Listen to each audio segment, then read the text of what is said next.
ರೈತಿಗೆ ಬೆಲೆ ಎಲ್ಲೈತ್ರಿ ಎಲ್ಲಿ ಹೋದಾವ ಯಾವ ದೊಡ್ಡ ಶ್ರೀಮಂತ ತೋರ್ಸ್ರಿ ನೀವು ರೈತನ ಎಲ್ಲಿ ಮತ್ತ ಪೊಕಾಕಿ ಬಿಡ್ತಿರ್ತಲ್ರಿ ರೈತ ಬೆನ್ನೆಲ್ಲ ಬಂತಂದ್ರ ಬೆನ್ನೆಲುಬ ದುಡ್ಡು ಹಾಕ್ತೈತಿ ಅದ ಅದ್ರಂತೇಳಿ ಹೆಂಗಂದ್ರೆ ಇಲ್ಲಿ ರೊಟ್ಟ ಒಂದ ರೊಟ್ಟಿ ಇರ್ಲಿ ಒಂದ್ ರೊಟ್ಟಿ ಐತಿ ಅಂದ್ರೆ ಹಸ್ತರಿಂದ ಬಂದವ್ರಿಗೆ ಆ ಒಂದ್ ರೊಟ್ಟೆಗೆ ಅರ್ಧ ಹಂಚಿ ಕೊಡ್ತಾನವ ರೈತ.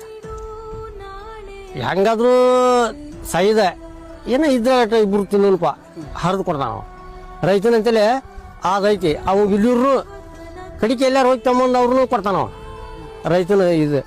ಅವರು ಬೇಕಾಡ್ ಶ್ರೀಮಂತರಲ್ಲಿ ನೌಕರಿದಾರ ಅವ್ರು ಬೇಕಾಡ್ ದುಡ್ಡು ಐತಿ ಅದನ್ನು ಎಲ್ಲಿ ಮಾತ್ರ ಮುಸ್ರಿ ಗಂಗಾ ತೊಳಿದಾಕೈತಿ ಅವ್ರದ್ದು ಅಂತೇಳಿ ಅಷ್ಟ ಚಾ ಮಾಡ್ಕೊಂಡು ಕೂಡ ಕದ ಹಾಕ್ಕೊಂಡು ಒಳಗೆ ಕೂತ್ ಬರ್ತಾರೆ ಟಿ ವಿ ನೋಡ್ಕೊಂಡು ಕ್ಲಾಸ್ ಅಷ್ಟೇ. ಅವರು ಒಳಗೆ ಕರಿದೇ ಇಲ್ಲ ಬರ. ಈಗ ನಾವು ಹಳ್ಳಿಯಾರ ನಮ್ ಇಲ್ಲಿ ನೋಡತ್ತ ಅವತ್ತ ತಿನ್ನಾಕ ನಮಗೆ 4 ಮಂದಿ ಕರ್ಕೊಂಡು ಹೋಗ್ತೀವಿ ನಾವು ಮನೆಗೆ. ಬರ್ರಿ ಚಾ ಕುಡಿ ಬರ್ರಿ ಅಂತೇಳಿ ನಾವು ರೈತರು ಕಡೆಗೆ 10 ಮಂದಿ ಬಂದ್ರು ಅವತ್ತೊಂದು ದಿವಸ ಇಲ್ಲಿರು ತಂದು ಮಾಡಿ ಕೊಡ್ತೀವಿ ನಾವು ಇಲ್ಲಿರು 10 ಮಂದಿ ಕರ್ಕೊಂಡ್ ಬರ್ಲಿ ಅವ ಸಂಬಂಧಿಕ ಅವ್ರಿಗೊಂದು ದಿವ್ಸ ಕಡಿಕೆ ಇಟ್ಕೊಂಡು ಅವ್ರು ಊಟ ಹಾಕಿ ಅಲ್ಲೇ ಹೊರಗೆ ಕಟ್ಟಿ ಮೇಲೆ ಹಾಸಿ ಕೊಟ್ಟು ಮುಂಜಾನೆ ಚಾ ಕುಡಿಸಿ ಕಳಿಸ್ತೀವಿ. ರೈತನ ತಾಕತ್ತದ ಕಳಿಸ್ತೀವಿ ನಾವು. ಅಲ್ಲಿಲ್ಲ